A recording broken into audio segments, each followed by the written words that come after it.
Mal, kalau dipikir-pikir tuh kita sering pakai fasilitas umum ya, kayak jalan, parkiran, bahkan tempat usaha. Tapi kita nggak tahu ya, dana itu dari mana asalnya. Iya, kita mah taunya pakai aja nggak sih? Karena dalam situ padahal ada peran pajak sama retribusinya. Pasti sih. Nah, kita juga tuh kan sering pakai fasilitas yang kita gunain setiap hari dengan secara gratis ya. Nah, iya, padahal kita juga bayar pajak buat fasilitas ya. Itu perginya kemana ya kira-kira? Nah guys, kalian ada yang tahu nggak yang diomongin sama mereka tadi tentang apa? Yap, bener banget, tentang pajak daerah dan retribusi.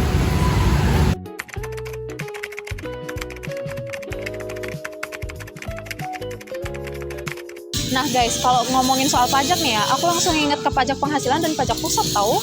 Pemerintah daerah juga punya sumber pendapatan sendiri loh, yaitu pajak daerah dan retribusi yang dampaknya langsung kita bisa rasain.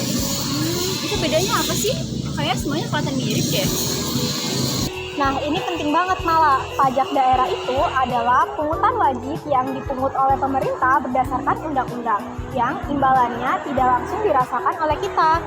Tanpa imbalan langsung, itu maksudnya gimana ya? Artinya, kita tidak langsung merasakan dampaknya setelah membayar pajak.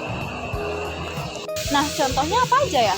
Contoh pajak daerah itu seperti pajak kendaraan bermotor, pajak hotel, pajak restoran, dan pajak reklame. Lalu uang dari pajak itu dipakai buat apa sih?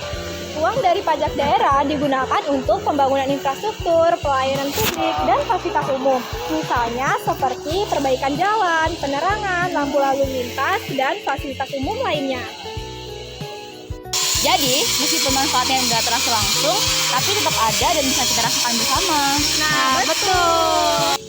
Nah, kalau retribusi daerah tuh bedanya apa ya? Nah, kalau retribusi daerah adalah pungutan daerah sebagai pembayaran atas jasa atau pemberian izin tertentu yang langsung dirasakan oleh masyarakat.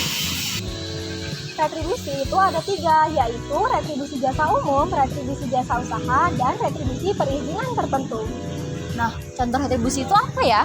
Retribusi itu contohnya seperti retribusi parkir, retribusi usaha, retribusi pasar, dan retribusi perizinan tertentu. Misalnya nih, retribusi parkir. Di parkiran umum, kita membayar parkir karena kita menggunakan fasilitas parkir di tempat tersebut. Atau retribusi pasar nih, jadi pedagang membayar karena mereka menggunakan fasilitas pasar dan membayar lapaknya. Retribusi kebersihan sampah juga ya, kayak misalnya iuran sampah di lingkungan gitu. Ya, bener banget. Itu semua contoh retribusi daerah yang kita lihat dan alami sehari-hari, tapi kita jarang banget menyadari kalau itu adalah retribusi daerah. Berarti ini ada hubungannya langsung dong antara yang kita gunakan dan fasilitas yang kita bayar. Iya, bener banget. Itu yang membedakan retribusi daerah dengan pajak daerah. Nah, kalau misalnya ada orang yang nggak taat bayar pajak daerah dan retribusi daerah, itu dampaknya apa ya? Nah, pendapatan daerah tuh bisa menurun, Mal. Akibatnya tuh ya, pembangunan yang terhambat, perbaikan jalan yang tertunda, fasilitas umum yang kurang terawat, dan pelayanan publik yang kurang optimal.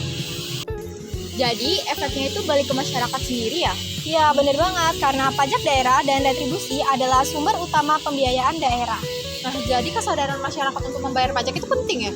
Iya, karena pajak daerah dan retribusi daerah adalah bentuk partisipasi kita terhadap pembangunan daerah.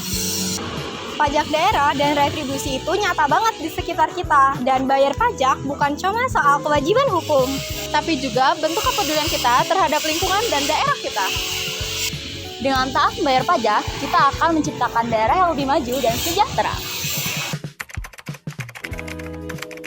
Dari jalan yang kita lewati, Dan fasilitas yang kita gunakan, semuanya tidak lepas dari pajak daerah dan retribusi yang manfaatnya kembali ke masyarakat. Yuk, jadi generasi muda yang sadar pajak. One is the loneliest number that you'll ever do. Two can be as bad as one. It's the loneliest number since the